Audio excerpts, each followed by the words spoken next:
I'd like to thank you for taking the time today to review Audit Logger by Pacific Technology Solutions. Pacific Technology Solutions is based out of Hamilton, New Zealand, and they have been developing add-on products for Sage 300 ERP for a number of years, and they've been recognized by Sage as Development Partner of the Year on more than one occasion. What sets them apart from some of the other third-party developers is all of their products are 100% written in the SDK, which is the same development kit that Sage uses when they develop Sage 300 ERP. My name is Nancy Lavery, and we represent Pacific Technology Solutions here in North America, so we are a local resource for their product line. Today we're going to be looking at Audit Logger, which we fondly like to refer to as the big brother for ACPAC. Audit Logger will track changes to any field within Sage 300 ERP and create an audit log report that can then be viewed by management. It is available for all modules in Sage 300 ERP, including any third-party modules that are written in the SDK.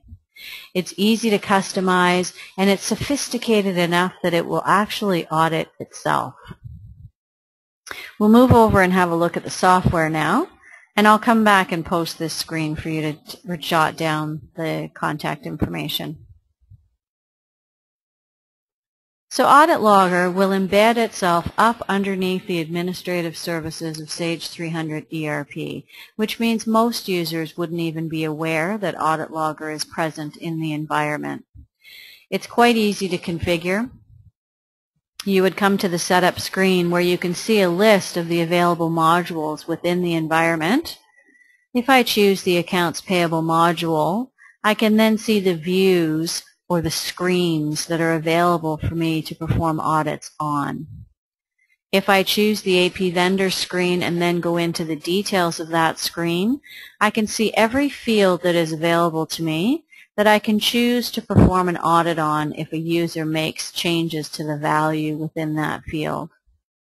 I do need to make my audit status active, and then I will choose an audit level. If I choose none, that means that no audits will be performed on this particular screen. If I choose low, then only the key fields on that screen will be audited. If I were to choose high, then all fields on the screen would be audited, but we would caution you against doing that because you will experience latency with the software if you're performing an audit on every single field within a screen. So in most cases, you would choose the custom setting. And the custom setting gives you the flexibility of picking and choosing which fields on that screen you would like to trigger an audit on. It would be a matter of simply coming to a line and double-clicking under the Field Use column to trigger an audit against that field. As users enter information into Sage 300 ERP, any fields that have an audit triggered against them will develop a report, an audit log report that we'll have a look at in just a minute. But you have options for each screen within Sage 300 ERP as to what you would like to do with the data that Audit Logger is compiling. If you choose Purge by Unlimited, that means that you're choosing to manually purge that information at any point in time. You can also choose to automatically purge data based on a set number of days or based on a set number of transactions in the history. So it's as simple as that to trigger audits against fields. And as I mentioned, Audit Logger will start to create a report in the background for each field that has an audit triggered against it. You can then view that audit log report by a particular user ID, by a particular view name or screen, for a particular date or range of dates, and you can choose to only see things that have been updated, only see new records that have been added to Sage 300, only see things that have been deleted, or only see processes. I have an option of exporting this information as well, so after I've viewed it, I can choose to export it and then perhaps manually go and purge the information that's being held.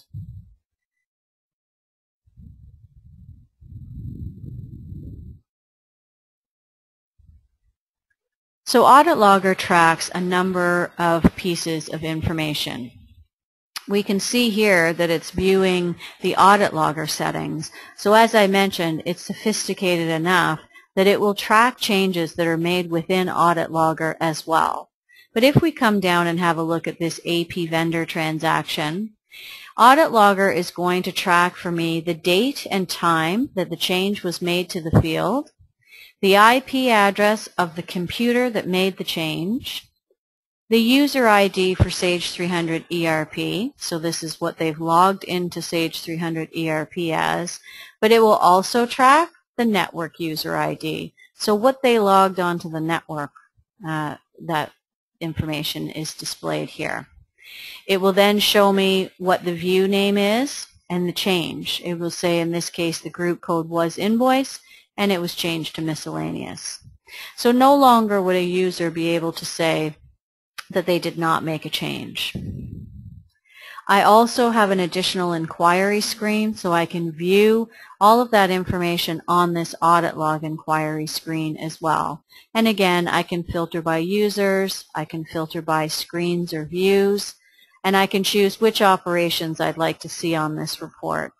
But once I fetch this information, it will display for me an overall list of the changes that have been made in my database, which user made it, which view was changed, and what the operation was, whether it was something that was inserted or perhaps updated.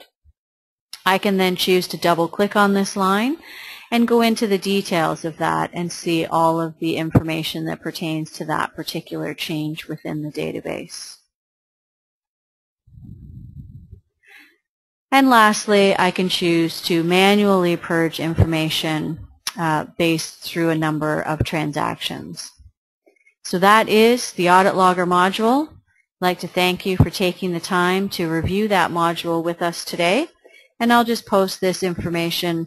We're happy to answer any questions that you may have. And these products are also available for download from the Pacific Technology website. So thank you very much for coming to view Audit Logger today.